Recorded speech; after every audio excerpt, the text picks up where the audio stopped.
Well, you know what, you always hear that the show goes on, and you always hear these stories of what happens at the ring. But you know, I do a lot of youth rallies. I do a lot of free shows for underprivileged kids. And this particular show in Charlotte, North Carolina, is they had bussed in 300 kids, and it was right before school, big back to school bash. They had 300 book bags they're going to give away, and we were just going to do a free show to just give something back to these kids that had worked hard this summer. And of course, you know, a lot of folks don't think about it, but the ring truck broke down. I mean, it just broke down. Fuel pump went out, couldn't get the ring there. 300 kids, so I get there and had just my guys, no really big names or anything. So we get there, and you know, everybody's panicking. You got 300 kids, you got book bags. Kids want to see some wrestling. So my first instinct was, what are we going to do? But then I thought, wait a minute, we're going to do this.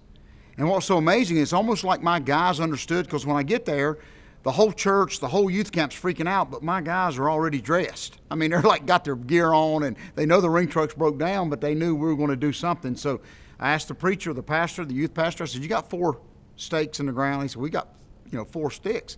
So I go out, I nail 4 sticks in the ground, find some old police plastic tape, put around it, and we did probably one of the best shows in the world. And we were able to film some of that. You had, 300 kids had the time of their life. My guys worked so hard, power slamming, taking bumps. I went out first because I told my guys and to show them that, if I'm going to ask you to do this, I'm going to do it. So I go out, took a bump on the ground, laid there for about 2 days, but we pulled that thing off. And we've got so much great response for it, and just, it was so amazing. We've had like 3,000 likes, and 2 people didn't like it. But what's so amazing is the 3,000 people got onto the 2 that didn't like it. What can you not like about that? So, but amazing, they put a camera in my face. They said, what do you call this? And all I could think about is Terry Funk and Beyond the Mat. So I come up with Without the Mat. And so it just like took a life of its own, so we got Without the Mat. So it's still doing great. But it just worked. And now I've heard of people actually planning shows without a ring and wrestling on the ground, to try to take off of that. And I said, no, it was just a special moment.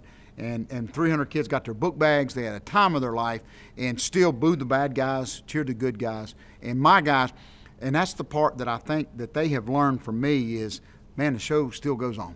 And you give back. That was the whole meaning of that. It wasn't for our own glory, but they wasn't going to let these kids go home, with a sad look on their face. So we pulled it off. So Without the Mat. Probably my greatest legacy. Not Ric Flair, not Ultimate Warrior, but wrestling without a mat.